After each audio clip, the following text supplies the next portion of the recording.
coming along to another wonderful episode of HR Growth Network podcast. I am honored to have you back in my chair and having this series of conversations with me. How are you today? Oh, I'm doing good, thanks, Toyin. The weather is changing in the UK. You can see got some jumpers on this morning. Central heating started going on, so it's really getting chilly. Absolutely. Dark Absolutely. mornings and the Lumi lamps, and I'll tell the listeners a little bit about a Lumi lamp if they don't know what that is. But really, just no, it is getting chilly. How are you doing? It's getting chilly. I'm doing so well. Yesterday I remember I was on an email conversation with a couple of people from America on this coaching program, and it's just amazing how so many different minds are out there, so many different types of thinking on a particular subject. And I know one of the subjects that we're talking about today is self-care. We've heard it from many perspectives, and you and I are going to be sharing what we think could work from our experience as well. I am looking forward to the conversation. So let's go Oh, for it.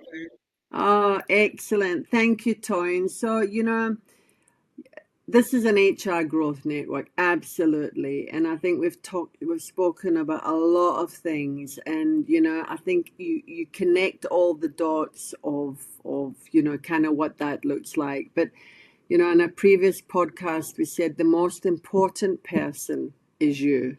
The most important person is me. If I'm not having self-care, I can't show up for anything else, right? Because I'm not in a good space. So, what is self-care? And I think we all know it, but it's really just the practice of looking after and prioritizing, not so looking after and prioritizing your own mental and physical well-being. And when we say self-care, self-care, but I think just it's prioritizing it for you. So, your mind, your body, your soul, your spirit. And I mean, Toyin, you and I were chatting earlier on in the week about ease and flow, and I just absolutely love that thing of, you know, the ease and flow, and I'm sure you're going to chat to it a little bit. But what types of self-care? Sometimes we do it, and we're talking about mindfulness of, being mindful of, okay, I'm actually self-caring. And what does that look like? I mean, it could be exercise. Yes, that's self-care. It could be Yeah. walking the dog. It could be sitting in nature with a cup of tea. It could be shopping. And Yeah. for all the for Which, all the which for are, all for all the guys out there saying, "Oh yeah, well my partner's good at that," or for all the yeah, guys she's out there good. saying, "Well, I love it. That's so true." Shopping can be a way of self-care because it's a way of stress relief, right? And it's mood boosting. I mean, who does not love a nice pair of shoes and a handbag? You Certainly not me. I do love a good pair of shoes and handbag. you know, Instant. Absolutely, absolutely. I mean, for me, self-care, like, so what is my self-care? My self-care is around kind of, I like to go for a nice massage. I like to walk in nature, and just try and be present. Self-care for me is having a hobby, so trying to write or journal or, those are all things of self-care. And I think it's really just important that aside from your HR goals, your career, your profession, it's important to set up some, what does self-care look like for you? And I would want to encourage your listeners today to say, when you have a cup of tea or you've got some time, just sit down and say, what do I do for myself? What am I Yeah. actually doing self-care for me that's making me feel that, you know, that hug that we gave ourselves in the last podcast? Like what am I actually doing? And just to challenge, because they actually say that lack of self-care, Toyin, so no self-care, just not doing anything for yourself, that could be a result of low self-esteem, Yeah. neglect, abuse, Yeah. trauma, where you're feeling a threat to your sense of self.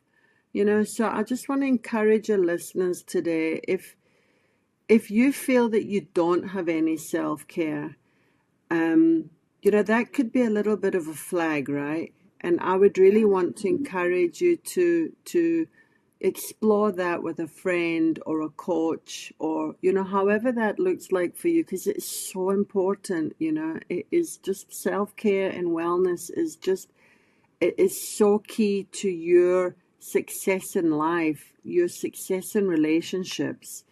And I mean, we all know some self-care tips, right? I mean, so what are they? It's exercise, eating, sleeping. We know this.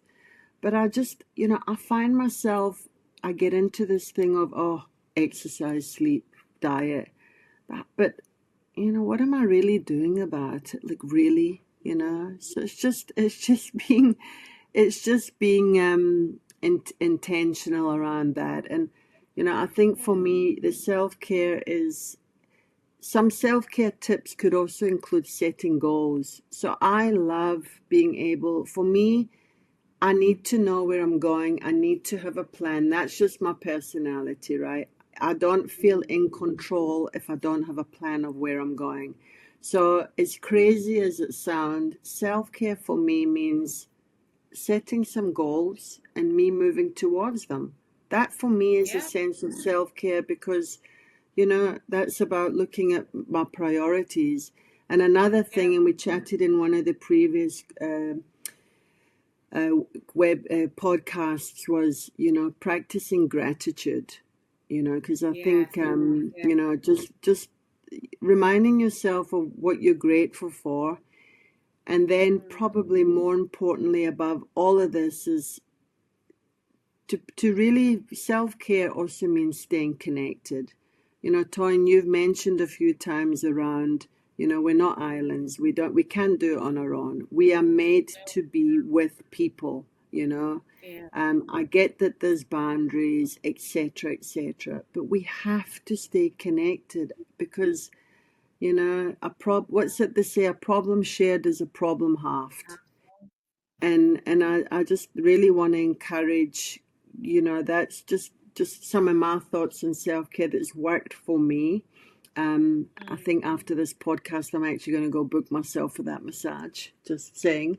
Um, Way but to but go, Gwen. Way but to go. self-care for you. Look, so I mean, Toyin, we'll chat a little bit around the kind of HR side. But self-care for you, how have you found it moving to the UK and all this transition? How have you kind of managed to, practice self-care for you? Love it. Love it. Thanks for asking the question, Gwen. And the beautiful thing about our conversations that there are really no holds barred. So we say it as it is. My first 6 months in the UK, zilch, I was so focused on just settling in and settling everyone around me. I neglected things, things that I would normally do. So, I mean, if you're watching this on video, you would see my nails, you would see my hair, you would see my brows, all of those things take time, money, and effort. But getting into this environment, I, I had to step back and say, you know what, that's not important now. But it affected me emotionally as well, because those were the ways that I was decompressing. When I go out for my nails and I do my nails and I get a nice, set of manicure in, it's beautiful. I feel beautiful. I feel appreciated by myself for all that I have been managing. And the truth is, for the first 6 months, I pushed all of that to one side because I was just so busy trying to navigate. But after a while, I said to myself, no, you know what? I think I deserve that massage now. Not that I needed to wait till I deserved it, but it then became really urgent. It was as urgent as I need to have a drink of water now. I'm dehydrated. I'm thirsty for it. And looking back, and which is the beauty about talking to real people about these real issues, you don't have to wait 6 months to feel you need to deserve it like I did, or that you're now thirsty. If your normal routine includes exercise, once you're in a new country, get to exercise. And there are community centers here in the UK. There are loads of community centers, leisure centers, where you can get in there, register, start using the gym, start getting into your old routine, healthy routine of, you being out there. Now I'm back in the swing of it, and I know, Gwen, you started going to the gym, and I see it on you every time we get on this calls. I'm like, Gwen, you're glowing, and I know that's because that's because you've prioritized self-care. So I'm speaking to that high achieving HR professional who's like, you know what, I need to get in there. Yes, you're going to do all of that. Trust me, you will. You will. But you also need to prioritize your well being, your self care, whatever that means to you. So I was saying to Gwen that, my husband recently started playing football, and that's what he wants to do, and that's great, because that then allows him time to hang out with the boys, to exercise all of that energy, and you need that. Now, what if you're in a job that is a long commute, you're in the city, you're not, in environments that allow you to do that? You need to find your rhythm. You need to find your rhythm, and you need to find people to do it with. Get into communities, because growth happens in communities, both personal growth and professional growth. That happens in development. I'm sorry, in communities. So you need to actively get in there. But the crux of it is, it's not going to be a happenstance. You have to plan for it. And Gwen mentioned that when she talked about being intentional. You have to plan for it. You have to say, you know what, I probably can't do 5 days a week in the gym. I'll do 3 days a week, and I'll do 30 minutes per time. That's what my schedule allows for. Or I'll do gym on the weekends, whatever that means. I'll do my nails on the weekend. I'll get a haircut on the weekend. I'll go for a shave. I'm going out with the boys. I'm going to hang out.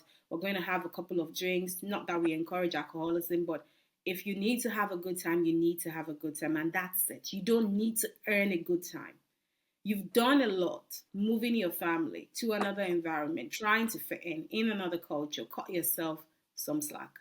Prioritize what that means for you. If it's Friday movie nights, if it's Friday in-house movie, or going out to the cinema, whatever it is you need to do. And there are loads of things that you can do in a healthy way.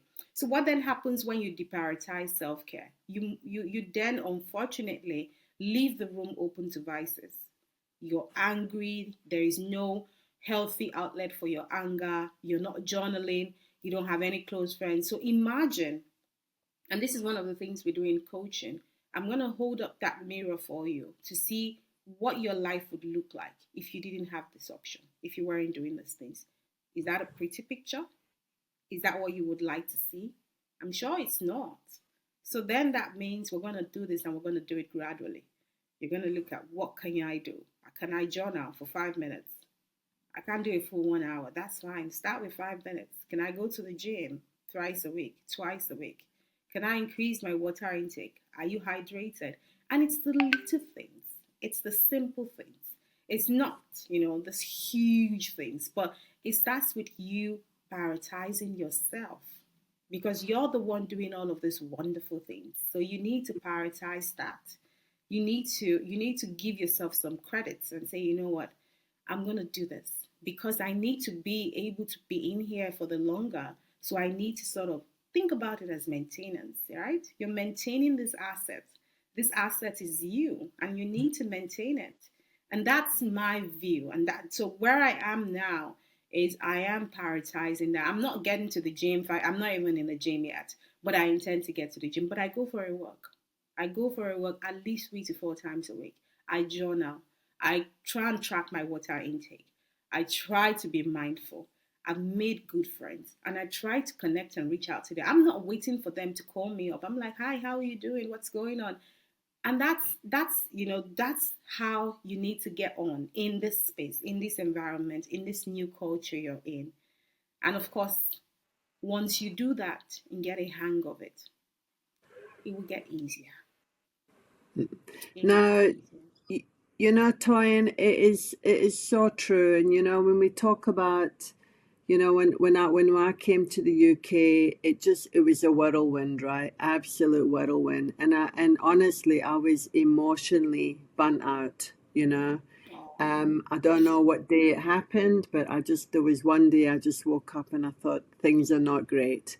you know. And I just want to encourage the listeners out there that no matter what level of HR you're in, right? Um, yeah, HR people take a lot. We honestly do. There's just, we spoke about it, just all of the emotions and tasks and all the balls that we juggle, right?